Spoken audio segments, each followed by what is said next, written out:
السلام علیکم ورحمۃ اللہ.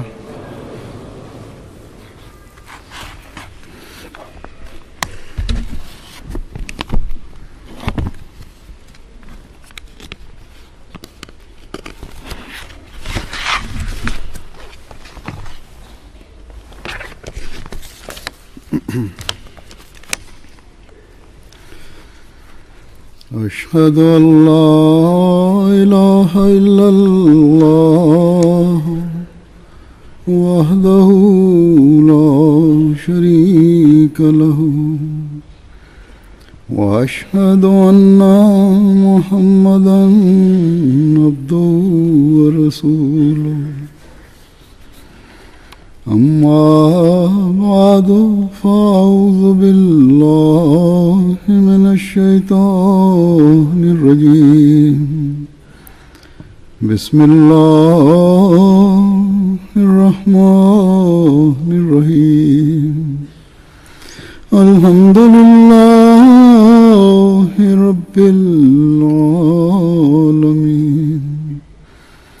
الرحمن الرحيم مالك يوم الدين.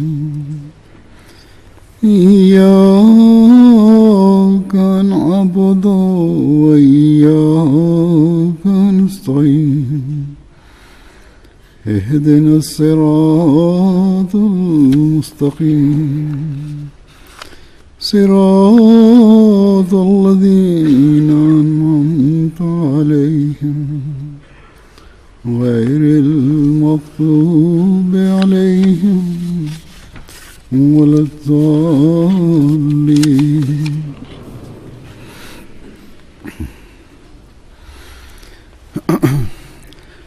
حضرت صلی اللہ علیہ وسلم نے جب یہ فرمایا کہ تم میں نبوت قائم رہے گی اس وقت تک جب تک اللہ تعالی چاہے، پھر اس کے بعد خلافت اللہ منہاج نبوت قائم ہوگی. وہ خلافت قائم ہوگی جو نبی کے طریق پر چلنے والی ہوگی. اس کے ذاتی مفادات نہیں ہوں گے، وہ نبی کے کام کو آگے بڑھانے والی ہوگی. لیکن ایک عرصے کے بعد یہ خلافت جو راشد خلافت ہے ختم ہو جائے گی. یہ نعمت تم سے چھینی جائے گی. پھر ایسی بادشاہت قائم ہو جائے گی جس سے لوگ تنگی محسوس کریں گے. پھر اس سے بھی بڑھ کر جابر بادشاہت ہوگی. پھر اللہ تعالیٰ کا رحم جوش میں آئے گا اور پھر خلافت علی منہاج نبوت قائم ہوگی. ہم دیکھتے ہیں کہ باوجود اس کے کہ اسلام کی تاریخ میں مختلف ادوار میں آنے والے مسلمان سربراہان حکومت اپنے آپ کو خلفاء کہلاتے رہے، یہ بتاتے رہے کہ ان کا مقام خلیفہ کا مقام ہے. لیکن اس کے باوجود مسلمانوں کی اکثریت حضرت صلی اللہ علیہ وسلم کے بعد آپ کے جو پہلے 4 خلفاء ہیں ان کو ہی خلفاء راشدین کا مقام دیتی ہے. انہی کا دور خلافت راشدہ کا دور کہلاتا ہے. یعنی وہ دور جو ہدایت یافتہ اور ہدایت پھیلانے والا دور تھا، جو اپنے نظام کو اس طرح چلاتے رہے جس طرح انہوں نے حضرت صلی اللہ علیہ وسلم کو چلاتے دیکھا. قرآنی تعلیمات کے مطابق اس نظام کو چلایا. خاندانی بادشاہت نہیں رہی، بلکہ مومنین کی جماعت کے ذریعے سے اللہ تعالیٰ نے خلافت کی رضا انہیں پہنائی۔ لیکن ان کے علاوہ باقی خلفاء خاندانی بادشاہت کو ہی قائم رکھتے رہے۔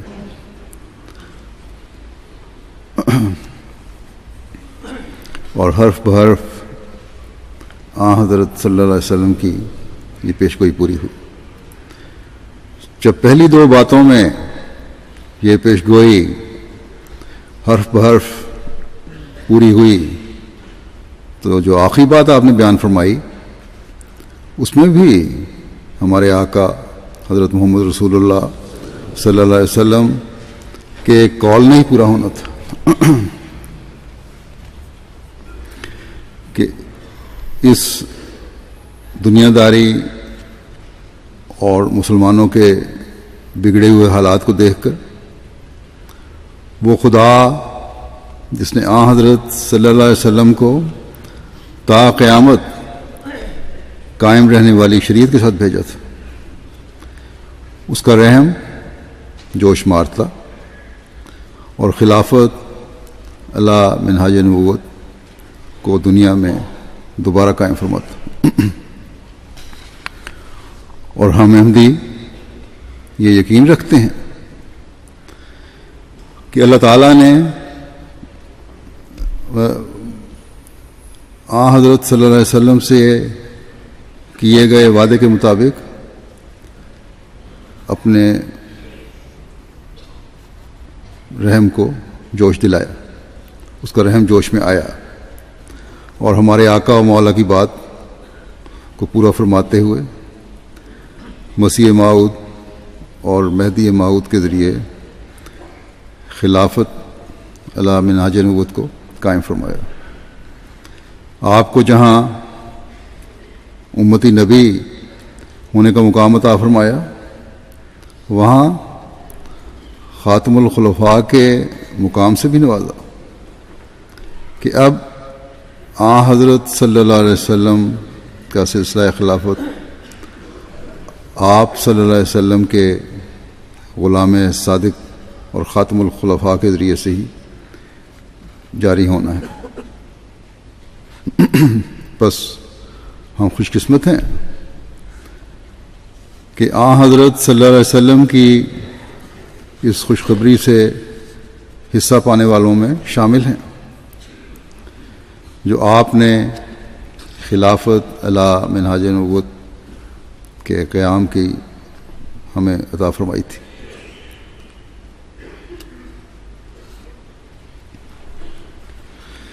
آپ صلی اللہ علیہ وسلم نے سورہ جمعہ کی آیت وآخرین منہم لما یلحقوا بہم کی وضاحت میں جن بعد میں آنے والوں کو پہلوں سے ملایا تھا ان میں ہم شامل ہوئے۔ آپ صلی اللہ علیہ وسلم نے اپنے جس پیارے کے بارے میں فرمایا تھا کہ وہ ایمان سریا سے زمین پر لے کر آئے گا، ہمیں اس کے ماننے والوں میں شامل فرمایا۔ آپ صلی اللہ علیہ وسلم نے جس مسیح و مہدی کو اپنا سلام پہنچانے کے لیے کہا تھا، ہمیں اللہ تعالیٰ نے توفیق دی کہ یہ فرض ادا کرنے والوں میں شامل ہوں۔ اور پھر جماعت احمدیہ مبائعین پر یہ بھی اللہ تعالیٰ نے فضل فرمایا کہ حضرت مسیح موعود علیہ السلام کے ذریعے آپ کے بعد جاری سلسلہ خلافت کی بیعت میں بھی شامل فرمایا۔ بس اللہ تعالیٰ کے یہ تمام فضل ہر احمدی سے تقاضا کرتے ہیں کہ اس کا شکر گزار بنتے ہوئے اپنی حالتوں میں وہ تبدیلی لائیں جو اللہ تعالیٰ کے اس فرستادے کے ماننے والوں کا فرض ہے، تبھی اس بیعت کا حق ادا کر سکیں گے۔ مسیح موعود اور مہدی موعود نے ایمان کو سریا سے زمین پر لانا تھا اور اپنے ماننے والوں کے دلوں کو اسے بھرنا تھا. اور ہر احمدی یقیناً اس بات کا گواہ ہے کہ آپ نے یہ کام کر کے دکھایا، لیکن اس ایمان کا قائم کرنا صرف آپ کی زندگی تک محدود نہیں تھا یا چند دہائیوں تک محدود نہیں تھا، بلکہ جب حضرت صلی اللہ علیہ وسلم نے خلافت علی منہاج نبوت کی خوشخبری دے کر خاموشی اختیار کی تو پھر اس کا مطلب تھا کہ اس ایمان کو تا قیامت زمین پر اپنی شان و شوکت سے قائم رہنا ہے. اور ہر وہ شخص جو اپنے آپ کو حضرت مسیح موعود علیہ الصلوۃ والسلام کی بیعت میں شمار کرتا ہے، اس کا فرض ہے کہ اس ایمان کو اپنے دلوں میں بٹھا کر اس پر ہمیشہ قائم رہے. یہ ان ماننے والوں کا فرض ہے کہ حضرت مسیح موعود علیہ السلام کے بعد آپ کے طریق پر چلنے والے نظام خلافت کے ساتھ جڑ کر اس ایمان کے مظہر بنتے ہوئے اسے دنیا کے کونے کونے میں پھیلائیں اور توحید کو دنیا میں قائم کریں. اس کام کے لیے اللہ تعالیٰ ہمارے آقا و مطاع حضرت محمد رسول اللہ صلی اللہ علیہ وسلم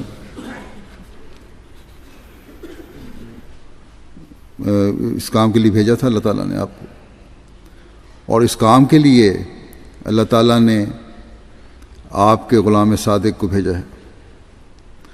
اور اسی کام کے سر انجام دہی کے لیے حضرت صلی اللہ علیہ وسلم نے خلافت کے تا قیامت رہنے کی پیشگوئی فرمائی تھی. اور اسی وجہ سے حضرت مسیح موعود علیہ السلام نے جماعت کو اپنے اس دنیا سے جانے کی غمناک خبر کے ساتھ یہ خوشخبری بھی دی تھی اور فرمایا تھا کہ قدیم سے سنت اللہ یہی ہے کہ خدا تعالیٰ دو قدرتیں دکھاتا ہے، تا مخالفوں کی دو جھوٹی خوشیوں کو پامال کر کے دکھلاوے. سو اب ممکن نہیں کہ خدا تعالیٰ اپنی قدیم سنت کو ترک کر دے وے. فرمایا کیونکہ تمہارے لیے دوسری قدرت کا بھی دیکھنا ضروری ہے اور اس کا آنا تمہارے لیے بہتر ہے، کیونکہ وہ دائمی ہے جس کا سلسلہ قیامت تک منقطع نہیں ہوگا. بس ایمان کو زمین پر قائم کرنے کے لیے اللہ تعالیٰ نے حضرت مسیح موعود علیہ السلام کے بعد اس دوسری قدرت کو جاری فرمایا ہے. اللہ تعالیٰ نہیں چاہتا کہ مخالفین دین خوش ہوں کہ دین دوبارہ دنیا سے ختم ہو گیا. اللہ تعالیٰ نہیں چاہتا کہ شیطان دندناتا پھرے. اللہ تعالیٰ نے مخالفین کی جھوٹی خوشیوں کو پامال کرنا ہے، اس لیے اس نے ایمان کو حضرت مسیح موعود علیہ الصلوۃ والسلام کے بعد جاری نظام خلافت کی مدد کرتے ہوئے دنیا میں قائم رکھنا ہے. لیکن اللہ تعالیٰ نے ان لوگوں کو بھی فرض قرار دیا ہے جو اس نظام سے جڑنے کا دعویٰ کرتے ہیں کہ اس ایمان کو دنیا میں قائم رکھنے کے لیے خلافت کے مددگار بنے اور اپنے عہد بیعت کو سامنے رکھتے ہوئے یہ مصمم ارادہ کریں کہ ہم نے اپنے ایمان کی بھی حفاظت کرنی ہے اور دوسروں کو بھی ایمان کی روشنی سے آشکار کرنا ہے. جیسا کہ حضرت مسیح موعود علیہ السلام نے فرمایا کہ یہ اللہ تعالیٰ کی قدیم سے سنت ہے کہ وہ دو قدرتیں دکھلاتا ہے، اور ہم سب اچھی طرح جانتے ہیں کہ یہ دوسری قدرت نظام خلافت ہے. بس نظام خلافت کا دینی ترقی کے ساتھ ایک اہم تعلق ہے، اور شریعت اسلامیہ کا یہ ایک اہم حصہ ہے. دینی ترقی بغیر خلافت کے ہو ہی نہیں سکتی. جماعت کی وحدت خلافت کے بغیر قائم رہ ہی نہیں سکتی. اور اللہ تعالیٰ کے فضل سے ہم میں سے ہر ایک جو خلافت سے وابستہ ہے اس بات کو اچھی طرح جانتا ہے کہ خلافت کا جماعت میں جاری رہنا ایمان کا حصہ ہے. اور اس بات کو وہ لوگ بھی جانتے تھے جو جماعت میں حضرت خلیفۃ المسیح اول رضی اللہ تعالیٰ عنہ کی وفات پر فتنہ اٹھانے والوں کی باتوں کو رد کر کے خلافت سے وابستہ رہنا چاہتے تھے.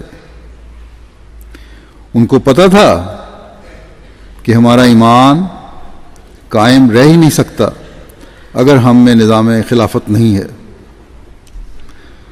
یہ اللہ تعالیٰ کا شکر ہے کہ ان لوگوں کی قربانیوں کی وجہ سے، ان لوگوں کے ایمان میں پختگی کی وجہ سے آج ہم میں سے بہت سے جو ان بزرگوں کی نسلوں میں سے ہیں نظام خلافت کے فیض سے فیض یاب ہو رہے ہیں.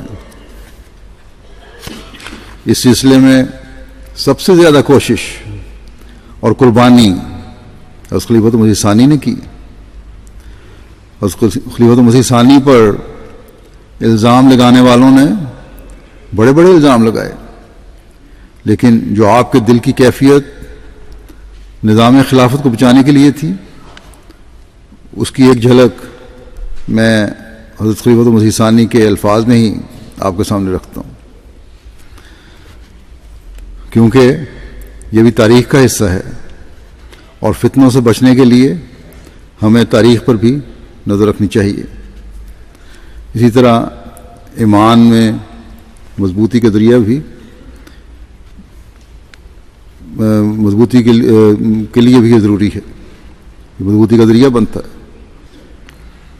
حضرت خلیفۃ المسیح ثانی فرماتے ہیں کہ جہاں حضرت خلیفۃ المسیح اول نے وفات پائی تھی، یعنی اس گھر میں جس گھر میں اس کے ایک کمرے میں میں نے مولوی محمد علی صاحب کو بلا کر کہا کہ خلافت کے متعلق کوئی جھگڑا پیش نہ کریں، کہ ہونی چاہیے نہیں ہونی چاہیے، اور اپنے خیالات کو صرف اس حد تک محدود رکھیں کہ ایسا خلیفہ منتخب ہو جس کے ہاتھ میں جماعت کے مفاد محفوظ ہوں اور جو اسلام کی ترقی کی کوشش کر سکے. چونکہ صلح ایسے ہی امور میں ہو سکتی ہے جن میں قربانی ممکن ہو. میں نے خلیفۃ مسیح ثانی فرماتے ہیں کہ میں نے مولوی صاحب سے کہا جہاں تک ذاتیات کا سوال ہے میں اپنے جذبات کو آپ کی خاطر قربان کر سکتا ہوں، لیکن اگر اصول کا سوال آیا تو مجبوری ہوگی، کیونکہ اصول کا ترک کرنا کسی صورت میں بھی جائز نہیں. ہمارے اور آپ کے درمیان یہی فرق ہے کہ ہم خلافت کو ایک مذہبی مسئلہ سمجھتے ہیں اور خلافت کے وجود کو ضروری قرار دیتے ہیں، مگر آپ خلافت کے وجود کو ناجائز قرار نہیں دے سکتے، کیونکہ ابھی ایک خلیفے کی بیعت سے آپ کو آزادی ملی ہے. یعنی مراد تھی کہ حضرت خلیفۃ مسیح اول کی بیعت تو آپ لوگوں نے کی تھی اور اب ان کی وفات ہوئی ہے. آپ کو اس سے آزادی ملی ہے، یعنی کہ ابھی خلیفۃ مسیح اول فوت ہونے کے بعد اب آپ کہتے ہیں کہ ہمیں خلافت نہیں چاہیے اور ہم آزاد ہو گئے خلافت سے. مسلم موعود نے کہا کہ 6 سال تک آپ نے بیعت کیے رکھی، اور جو چیز 6 سال تک جائز تھی وہ آئندہ بھی حرام نہیں ہو سکتی، اور وہ چیز جسے اللہ تعالیٰ کا حکم ہو تو بالکل بھی نہیں ہو سکتی. آپ کی اور ہماری پوزیشن میں یہ ایک فرق ہے کہ آپ اگر اپنی بات کو چھوڑ دیں تو آپ کو وہی چیز اختیار کرنی پڑے گی جسے آپ نے اب تک اختیار کیے رکھا، یعنی خلیفۃ مسیح اول کی بیعت کیے رکھی. لیکن ہم اگر اپنی بات چھوڑیں تو وہ چھوڑنی پڑے گی جسے چھوڑنا ہمارے عقیدے اور مذہب کے خلاف ہے، اور جس کے خلاف ہم نے کبھی عمل نہیں کیا. بس انصاف کا تقاضا یہی ہے کہ آپ وہ راہ اختیار کر لیں جو آپ نے آج تک اختیار کیے رکھی تھی، اور ہمیں ہمارے مذہب اور اصول کے خلاف مجبور نہ کریں. باقی رہا یہ سوال کہ جماعت کی ترقی اور اسلام کے قیام کے لیے کون مفید ہو سکتا ہے، سو جس شخص پر آپ متفق ہوں گے. علی مسانی نے حضرت محمد علی صاحب کو کہا کہ جس شخص پر آپ متفق ہوں گے اسے ہم خلیفہ مان لیں گے. اللہ تعالیٰ کے فضل سے جماعت کی اکثریت یہ چاہتی تھی کہ نظام خلافت قائم ہو. حضرت مسیح موعود علیہ الصلوۃ والسلام کا واضح ارشاد جماعت کے سامنے تھا. جب یہ میٹنگ زیادہ لمبی ہو گئی، مولوی محمد علی صاحب ضد کرتے رہے چلے گئے، تو لوگوں نے دروازے پیٹنا شروع کر دیے اور شور مچایا کہ جلدی فیصلہ کریں اور ہماری بیعت لیں. بہرحال حضرت خلیفۃ مسیح ثانی فرماتے ہیں کہ مولوی صاحب کو میں نے کہا کہ آپ کے خدشات میں نے دور کر دیے ہیں، اس لیے آپ کے سامنے اب یہ سوال نہیں ہونا چاہیے کہ خلیفہ کون ہو، یہ سوال ہونا چاہیے کہ خلیفہ کون ہو. آپ کے سامنے یہ سوال ہونا چاہیے کہ خلیفہ کون ہو، یہ نہیں کہ خلیفہ ہونا نہیں چاہیے. اس پر مولوی صاحب نے کہا کہ میں جانتا ہوں، اس لیے آپ زور دے رہے ہیں کہ آپ کو پتہ ہے کہ خلیفہ کون ہوگا. حضرت مسلم موعود نے کہا لیکن میں نے ان سے کہا کہ مجھے تو نہیں پتہ کہ کون ہوگا. انہوں نے کہا کہ میں اس کی بیعت کر لوں گا. خلیفہ ثانی نے ان کو فرمایا کہ میں اس کی بیعت کر لوں گا جسے آپ چنیں گے، یعنی مولوی محمد علی صاحب. جب میں آپ کے منتخب کردہ کی بیعت کر لوں گا تو پھر کیونکہ خلافت کے مؤید یعنی خلافت کی تائید کرنے والے میری بات مانتے ہیں، مخالفت کا خدشہ پیدا ہی نہیں ہو سکتا. لیکن مولوی صاحب نے نہ ماننا تھا نہ مانے. حضرت مسلم موعود رضی اللہ عنہ فرماتے ہیں میں نے انہیں کہا کہ آپ جو بزنیاں کرتے رہتے ہیں میرے پہ، میں اپنا دل چیر کر آپ کو کس طرح دکھاؤں؟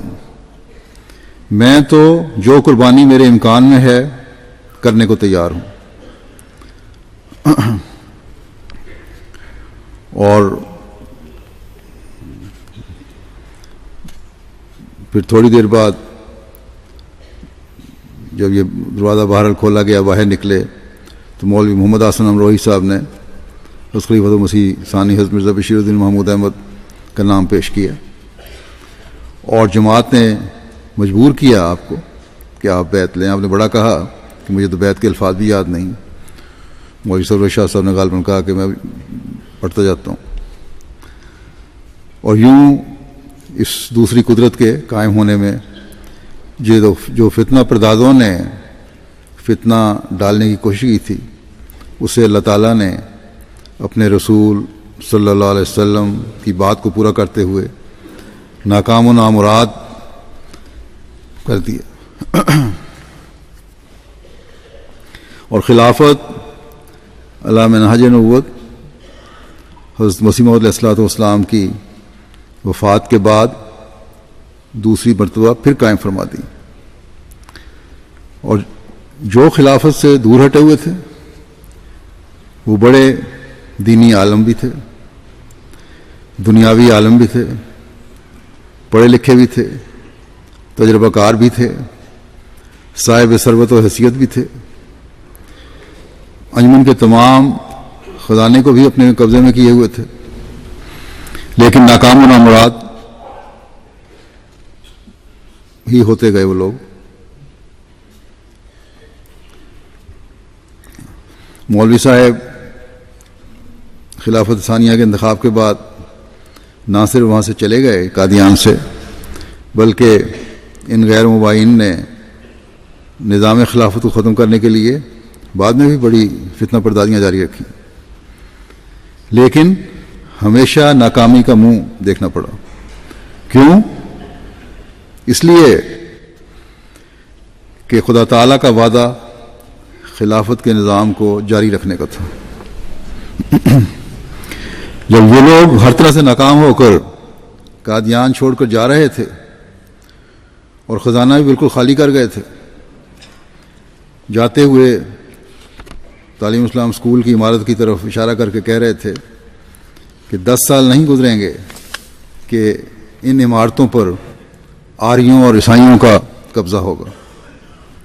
لیکن دیکھیں اللہ تعالیٰ کس شان سے اپنے وعدے پورے فرماتا ہے، کس طرح اپنے رسول صلی اللہ علیہ وسلم کے قول کو پورا کرتا ہے، کس طرح حضرت مسیح علیہ السلام کے ذریعے دی گئی خوشخبری کو نہ صرف پورا فرماتا ہے بلکہ آج تک ہر روز ایک نئی شان سے پورا فرماتا چلا جا رہا ہے. وہ 10 سال کی بات کرتے تھے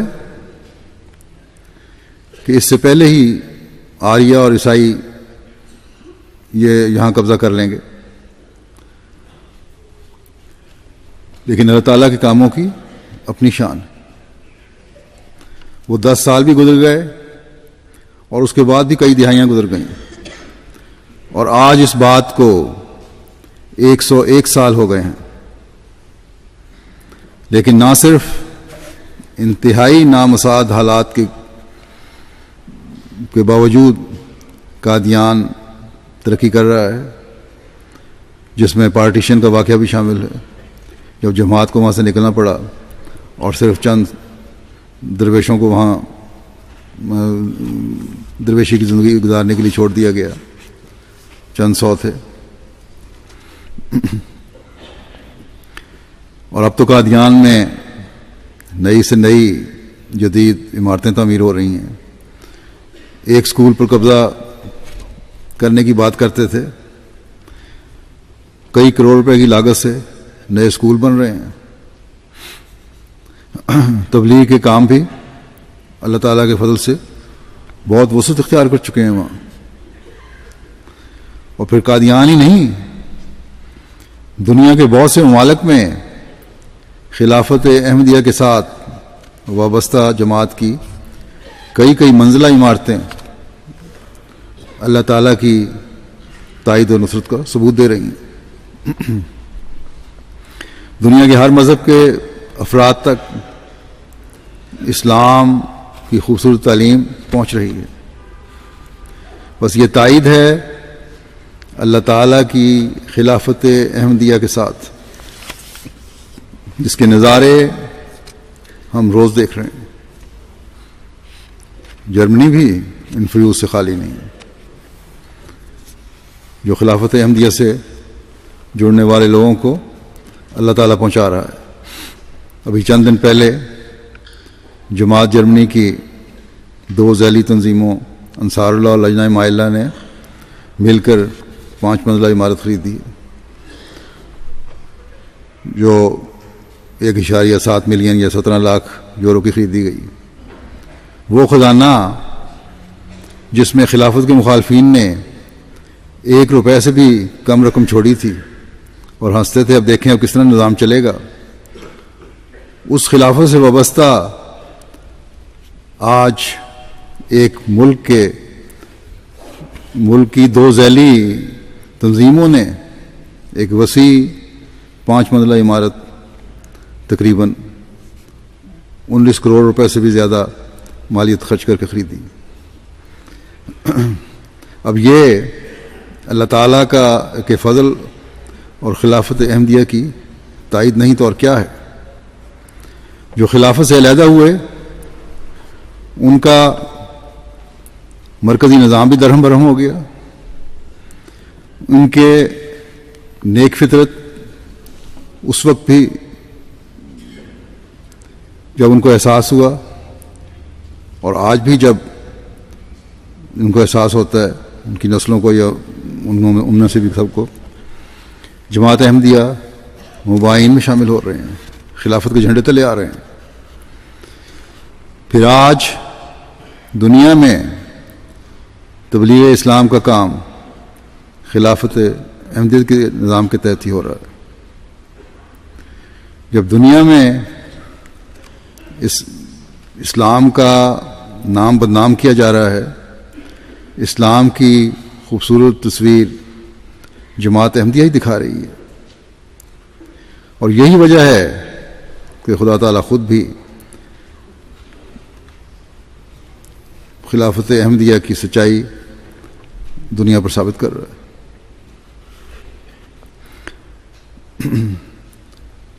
بعض واقعات تو حیرت انگیز ہوتے ہیں کہ کس طرح اللہ تعالیٰ لوگوں کو جماعت کی سچائی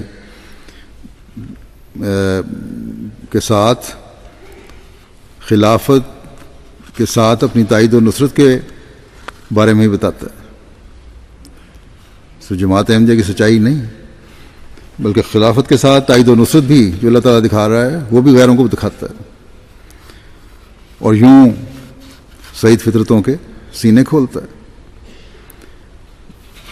1-2 باتوں کا میں یہاں ذکر کر دیتا ہوں واقعات کا. نائجر افریقہ کا ایک ملک ہے، وہاں کے ہمارے مبلغ نے لکھا کہ نومبائین کی ٹریننگ کلاس میں 10 امام حضرات کے ساتھ ساتھ ایک گاؤں وگونا کے چیف بھی حاضر ہو گئے. جب ان سے پوچھا گیا کہ آپ امام کے ساتھ بجائے خود امام صاحب کے بجائے خود کیوں آ گئے ہیں، یہ کلاس تو امام حضرات کی ٹریننگ کے لیے ہے. تو انہوں نے بتایا کہ میں جانتا ہوں کہ یہ اماموں کی کلاس ہے، لیکن کل رات جب میں نے امام صاحب کو کلاس میں شامل ہونے کا پیغام دیا تو اس نے انکار کر دیا اور بتایا کہ مجھے شہر کے سنی علماء جو وہابی تھے انہوں نے بتایا ہے کہ احمدی کافر ہیں. کہتے ہیں چیف کہ مجھے بڑی حیرانی ہوئی اور دکھ بھی ہوا کہ احمدی کافر کیسے ہو سکتے ہیں، اور یہ کہ اگر یہ کافر ہیں تو ان کو گاؤں میں تبلیغ کرنے کی اجازت تو میں نے دی ہے بحیثیت چیف، اس لیے میں تو دگنا کافر ہو گیا. اس لیے رات کو بہت دعا کی میں نے. لوگ کہتے ہیں کہ ان پڑھ لوگ ہیں افریقہ کے رہنے والے، عقل نہیں. گاؤں میں رہنے والے چیف اتنے زیادہ پڑھے لکھے بھی نہیں ہوں گے، لیکن اللہ تعالیٰ کا خوف تھا، سعید فطرت ہیں. کہتے ہیں میں رات بہت دعا کی اور اللہ تعالیٰ سے رہنمائی کی دعا کرتے کرتے سو گیا. اس بات کی بڑے بڑے علماء کو سمجھ نہیں آتی. کہتے انہوں نے حلفیہ بیان دیا کہ رات میں نے خواب میں دیکھا کہ پہلے میرے گھر میں آسمان سے ستارے اتر آئے ہیں اور پھر ان کے پیچھے پیچھے چاند. میں ان کو پاس سے دیکھ رہا ہوں مگر ان میں روشنی نہیں ہے، اور پھر اچانک آسمان سے ایک سفید کپڑوں میں ملبوس شخصیت میرے گھر میں اترتی ہے، اور اس کے گھر میں داخل ہوتے ہی، یعنی اس شخص کے داخل ہوتے ہی ستارے اور چاند حیرت انگیز طور پر روشن ہو گئے اور سارا گھر روشنیوں سے جگمگا اٹھا. اور میرے دل میں یہ بات زور سے داخل ہو گئی کہ یہ تو احمدیوں کی کوئی شخصیت ہے، اور میں آگے بڑھ کر اس سے سوال کرتا ہوں کہ آپ احمدیوں کے مربی ہیں یا خلیفہ؟ اور میری آنکھ کھل گئی۔ مربی صاحب نے ان کو تصویریں دکھائیں، البم دکھایا، تو انہوں نے فوری طور پر اپنی انگلی میری تصویر پر رکھ کے کہا اور بار بار قسمیں کھا کر کہا کہ انہی کو میں نے اپنے گھر میں آسمان سے اترتے دیکھا تھا اور انہی کی آمد سے میرا گھر روشن ہو گیا تھا۔ پھر گیمبیا سے امیر صاحب لکھتے ہیں، سامبا ممبئی گاؤں ہے، جب تبلیغ کی گئی وہاں تو حضرت اقدس مسیح موعود علیہ السلام کی آمد کے بارے میں بتایا گیا اور آپ کی جماعت میں شامل ہونے کے لیے شرائط بیعت پڑھ کر سنائی گئیں۔ تو گاؤں کے امام اور گاؤں کی ترقیاتی کمیٹی کے چیئرمین نے برجستہ کہا کہ رسول اللہ صلی اللہ علیہ وسلم نے امام مہدی کی آمد کی پیشگوئی فرمائی تھی اور آج وہ پہلی مرتبہ امام مہدی کی آمد کا سن رہے ہیں، اور جب سے احمدیت کو دیکھا ہے بہت متاثر ہیں۔ پھر کہنے لگے کہ صرف احمدی ہی حقیقی مسلمان ہیں، کیونکہ ان کے پاس خلافت کی طاقت ہے جو سب کو ایک لڑی میں پروئے ہوئے ہے۔ اور جب ان کو میرے بارے میں انہوں نے بتایا، تصویر دکھائی، تو کہنے لگے کہ اس شخص کو میں روز ٹی وی پر دیکھتا ہوں اور ہم اسے دیکھتے ہیں۔ اور پھر سارے افراد نے جو تقریباً 350 کے قریب تھے بیعت کر کے احمدیت میں شمولیت اختیار کر لی۔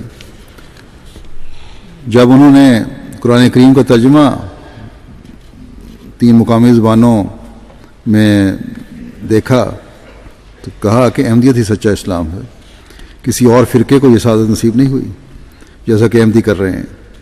اور آخر پر کہا کہ وہ انشاءاللہ تعالی احمدیت پر قائم رہیں گے اور پیچھے نہیں ہٹیں گے، کیونکہ سچا اسلام تو یہی ہے اور دوسرے مولوی ہمیں دھوکہ دیتے ہیں۔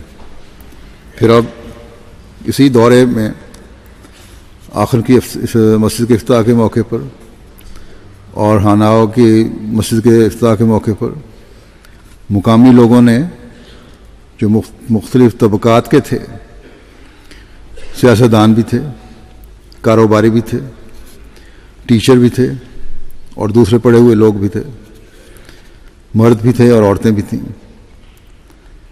ان میں سے بہت سو نے اپنے خیالات کا اظہار کیا اور ایک نے کہا کہ میری بہت سے احمدیوں سے واقفیت ہے اور احمدیت کے بارے میں سمجھتی تھی کہ بہت سمجھتی ہوں، مجھے بہت کچھ پتہ ہے اس واقفیت کی وجہ سے، لیکن کہنے والے کو انہوں نے کہا کہ لوگ جو تمہارے خلیفہ کی باتیں سن کر مجھ پر اثر ہوا ہے وہ پہلے نہیں ہوا، مجھے اسلام کے متعلق حقیقت اب صحیح طور پہ پتہ چلی ہے جو دل میں اتری ہے۔ تو یہ فضل ہیں اللہ تعالیٰ کے جو خلافت کے ساتھ وابستہ ہیں۔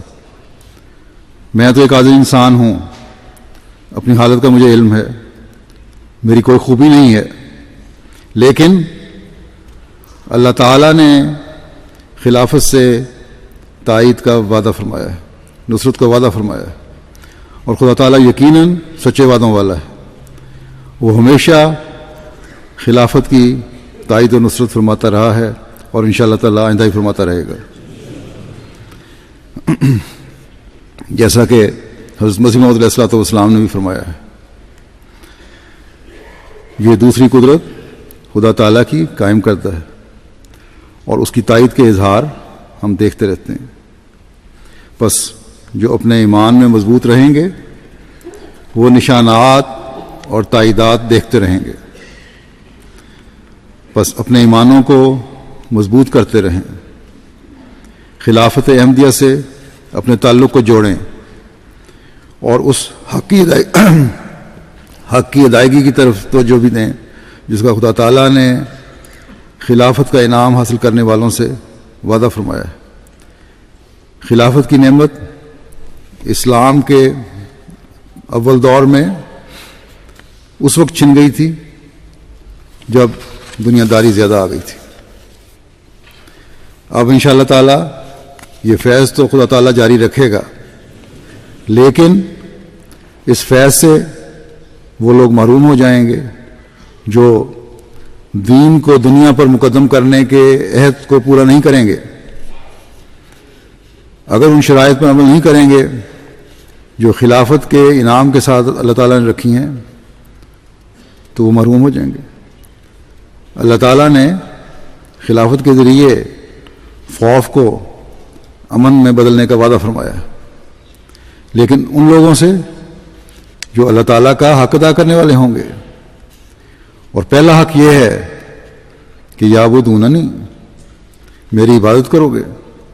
بس اگر اس نعمت سے فائدہ اٹھانا ہے تو اللہ تعالیٰ کی عبادت کا حق ادا کریں، 5 وقت اپنی نمازوں کی حفاظت کریں اور آسن رنگ میں ادائیگی کی طرف توجہ دیں. پھر فرمایا لا یشرکون بی شیئا، کسی چیز کو میرا شریک نہیں بنائیں گے. بس اس دنیا میں جہاں انسان کی مختلف ترجیحات ہیں اور خاص طور پر ان ترقی یافتہ ممالک میں جہاں مادیت کی دوڑ لگی ہوئی ہے، ان مادیت کی چیزوں کو بعض لوگوں نے خدا تعالیٰ کے احکامات پر ترجیح دینی شروع کر دی ہے یا دیتے ہیں.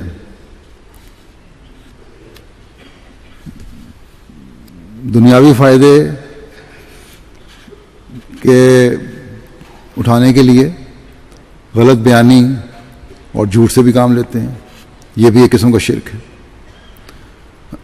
بس ایسے لوگ خلافت سے صحیح فیض یاب نہیں ہو سکتے. جرمنی میں مجھے کسی نے خط لکھا یہاں سے کہ ان کے ایک زیر تبلیغ دوست تھا ان کا، وہ سب مسائل اور صداقت حضرت مسیح علیہ السلام کا قائل ہو گیا. جب اس شخص نے اپنے دوست کو یہ کہا کہ پھر بیعت کر کے جماعت میں آ جاؤ، تو کہنے لگا کہ میں بہت سے احمدیوں کو جانتا ہوں، بعض میرے ارد گرد جو میرے قریبی ہیں، جو ٹیکس چوری بھی کرتے ہیں، جو جھوٹ سے بھی کام لیتے ہیں، جو اور بھی غلط کاموں میں ملوث ہیں. تو میں تو بہرحال یہ غلط کام سب نہیں کرتا، میں ٹیکس بھی پورا ادا کرتا ہوں، اگر ٹیکسی چلاتا ہوں تو اس کے بھی پیسے دیتا ہوں. تو میرا یہ پھر میں کس طرح ان میں آ جاؤں؟ اس لیے ان سے بہتر ہوں باوجود اس کے کہ باقی تمہارے عقائد مان لیتا ہوں. گو اس کا یہ جواب غلط ہے. اللہ تعالیٰ اور اس کے رسول کے حکم کو نہ مان کر وہ خود ملزم بن گیا ہے. اللہ تعالیٰ نے تو یہی کہنا ہے اسے کہ تمہاری سامنے جب حقیقت آ گئی تو تم نے چند لوگوں کو دیکھ کر اس کا انکار کیوں کیا؟ تمہیں جو میرا حکم تھا تم نے وہ کیوں نہ مانا؟ لیکن ایسے احمدی اپنے غلط رویوں سے دوہرے گناہ کے مرتکب ہو رہے ہیں. خود بھی اللہ تعالیٰ کے فضلوں سے محروم رہیں گے اور ہو رہے ہیں، اور دوسروں کو بھی دور ہٹا رہے ہیں. اور ایسے ہی لوگوں کے بارے میں حضرت مسیح علیہ السلام نے فرمایا ہے کہ ہماری طرف منسوب ہو کر ہمیں بدنام کرنے والے ہیں یہ لوگ. بس جو حضرت مسیح علیہ السلام کے نام کو بدنام کرنے والے ہیں، انہوں نے تو آپ کی جاری خلافت کے فیض سے کیا حصہ لینا ہے پھر؟ بس ایسے لوگوں کو اپنے جائزے لینے کی ضرورت ہے. اسی طرح کام کرنے والوں اور عہدیداروں سے بھی میں یہ کہتا ہوں کہ یہ برکت جو آپ کے کام میں ہے یا جو آپ کو اللہ تعالیٰ توفیق دے رہا ہے کام کی، یہ صرف اور صرف خلافت سے وابستگی میں ہے. اس سے علیحدہ ہو کر کوئی ایک کوڑی کا بھی کام نہیں کر سکتا.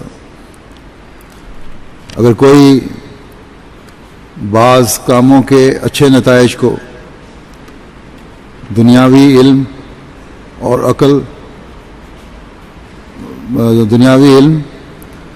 عقل اور محنت کی وجہ سمجھتا ہے تو یہ محض اس کی خوش فہمی ہے. دین کے نام پر کیے جانے والے کام میں خلافت سے علیحدہ ہو کر ایک ذرہ کی ہی برکت نہیں پڑے گی.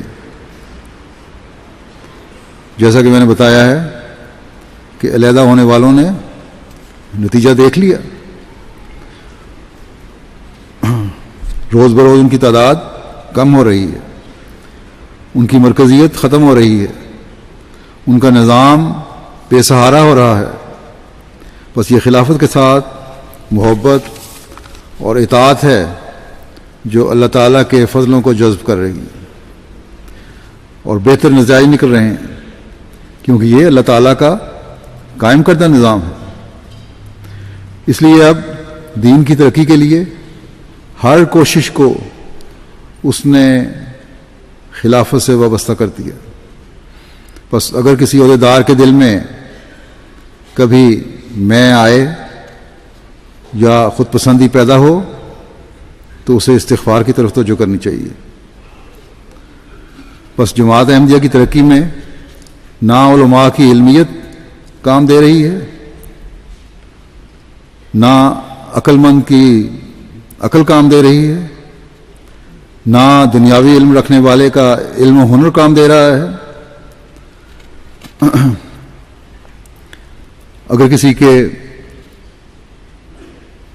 کے دینی علم رکھنے والے اگر کسی عقل مند کی عقل، اگر کسی دنیاوی علم والے کی علمیت، اگر ماہرین کے ہنر جماعت کے کاموں میں غیر معمولی نتائج پیدا کر رہے ہیں تو یہ محض اور محض اللہ تعالیٰ کے فضل اور خلافت کے ساتھ وابستہ رہنے کی وجہ سے، کیونکہ اس وابستگی کی وجہ سے اللہ تعالیٰ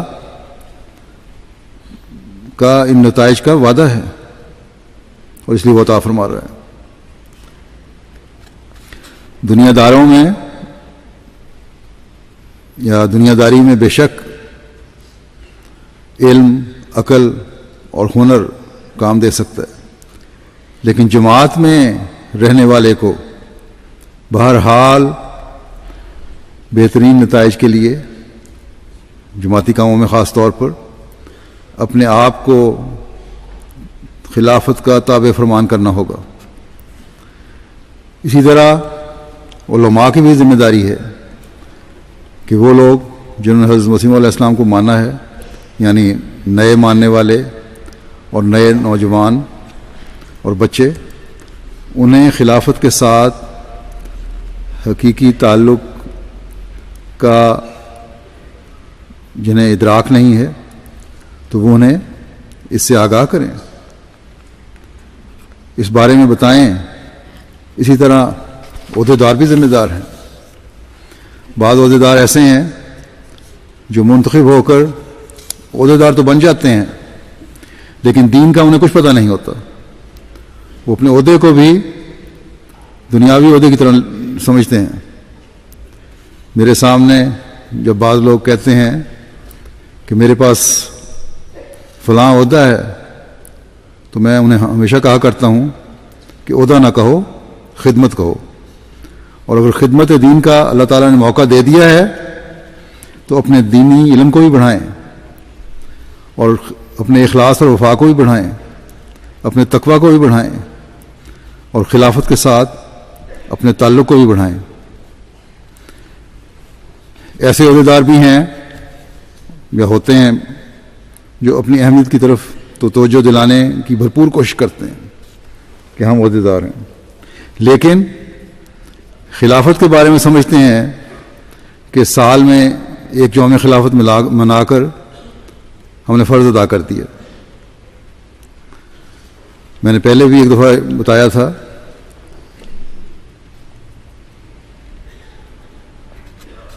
حضرت مسلمہ رضی اللہ عنہ کے حوالے سے کہ جتنا زور جماعت کو خلافت سے تعلق کے بارے میں دیا جانا چاہیے اتنا نہیں دیا جاتا. اب میرے کہنے پر بعد میں جلسوں میں تقاریر تو شروع ہو گئی ہیں، لیکن اس بات کو راسخ کرنے کی بہت ضرورت ہے کہ خلیفہ وقت کی باتوں کو سنو اور ان پر عمل کرنے کی کوشش کرو. اپنا خلافت سے تعلق بڑھاؤ. جو لوگ اس بات کو سمجھتے ہیں وہ اپنی حالتوں میں بھی غیر معمولی تبدیلی محسوس کرتے ہیں. گزشتہ دنوں کینیڈا سے تقریباً 100 سے اوپر خدام اور امریکہ سے 200 سے اوپر خدام مختلف عمروں کے مجھے لندن ملنے کے لیے آئے. ان میں نئے بیعت کرنے والے شامل تھے. 3 دن رہے ہیں. اس کے بعد ان کے تاثرات بالکل مختلف تھے. عجیب اخلاص اور وفا کا اظہار ان میں سے ہو رہا تھا جس کو دیکھ اور سن کر حیرت ہوتی ہے. اور بعد میں جا کر بھی انہوں نے ان باتوں کا اظہار کیا اور اپنی حالتوں کو تبدیلی کا اظہار کیا. یہ عہد کیا کہ ہم نمازوں میں باقاعدگی رکھیں گے. یہ عہد کیا کہ جماعت کے ساتھ وابستگی میں باقاعدگی رکھیں گے. یہ عہد کیا کہ خلافت سے اپنے تعلق کو بڑھاتے چلے جائیں گے.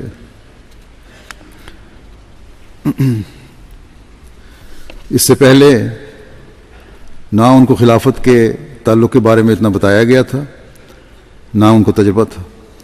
بے شک ذاتی ملاقات سے دونوں طرف سے ایک تعلق اور محبت کا خاص رنگ پیدا ہوتا ہے.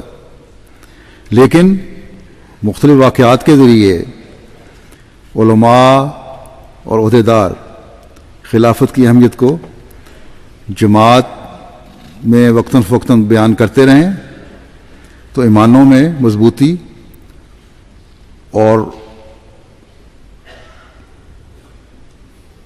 مزید جلا پیدا ہوتی ہے.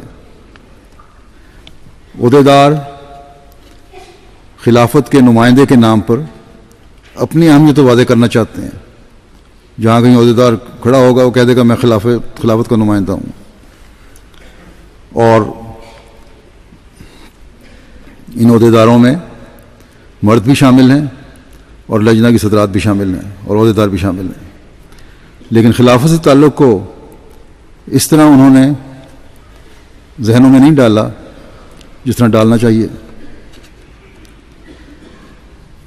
اگر یہ عہدیدار خلافت کی اہمیت اور تعلق کو مضبوط کرنے کی کوشش کریں گے ان عہدیداروں کی اہمیت خود بخود بڑھ جائے گی.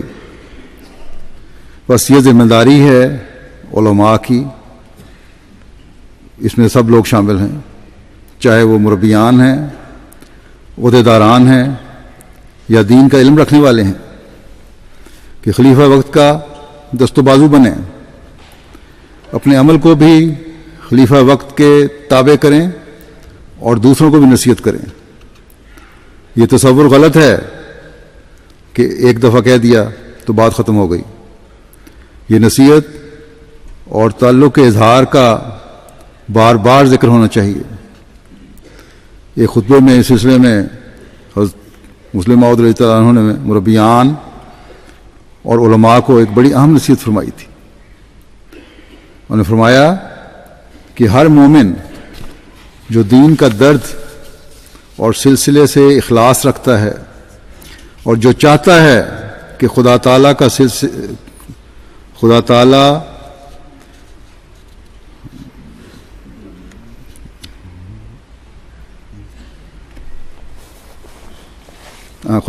سلسلہ نیک نامی کے ساتھ دنیا میں قائم رہے اور اسلام کو وہی عزت پھر حاصل ہو جو آن حضرت صلی اللہ علیہ وسلم کے زمانے میں ہوئی تھی. اور اس کام کے لیے حضرت مسیح موعود علیہ الصلوۃ والسلام کی کوششیں باطل اور رائگان نہ جائیں تو اس کا فرض ہے کہ خلیفہ کے ساتھ دن رات تعاون کر کے اس کام میں لگ جائے کہ ذہنی طور پر بھی جماعت کی اصلاح ہو جائے. ایسے لوگوں کا فرض ہے کہ جس طرح شادی کے موقع پر لوگ اپنی جھولیاں پھیلا دیتے ہیں, بعض جگہوں پہ رواج ہوتا ہے چھوارے بانٹے جاتے ہیں, جھولیاں پھیلا دیتے ہیں. بعض موقع پر لوگ اپنی جھولیاں پھیلا دیتے ہیں کہ اس میں چھوارے گریں. اسی طرح جب خلیفہ جماعت کی اصلاح کے لیے کچھ کہے تو اسے لیں اور افراد جماعت کے سامنے اسے دہرائیں اور دہرائیں اور دہرائیں حتیٰ کہ کن ذہن سے کن ذہن آدمی بھی سمجھ جائے اور دین پر صحیح طور پر چلنے کے لیے رستہ پالے۔ اللہ تعالیٰ افراد جماعت کو بھی اور علماء اور عہدیداران کو بھی یہ توفیق دے کہ خلافت کی باتوں کو نہ صرف سننے والے ہوں بلکہ عمل کرنے والے بھی ہوں۔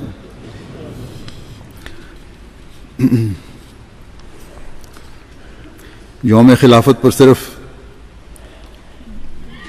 وفا کا اظہار کر دینا یا وفا کا اظہار کر کے یوم خلافت کی مبارکباد دے کر اپنے آپ کو فرض ادا کرنے والے نہ سمجھ جائیں یہ لوگ۔ اللہ کرے کہ اللہ تعالیٰ کی منشا کے مطابق ہم خلافت کے انعام کو سنبھالنے والے ہوں۔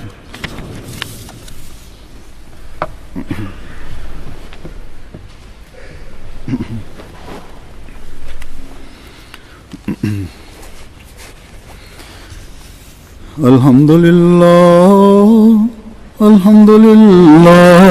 نحمده ونستعينه ونستغفره ونؤمن به ونتوكل عليه ونعوذ بالله من شرور أنفسنا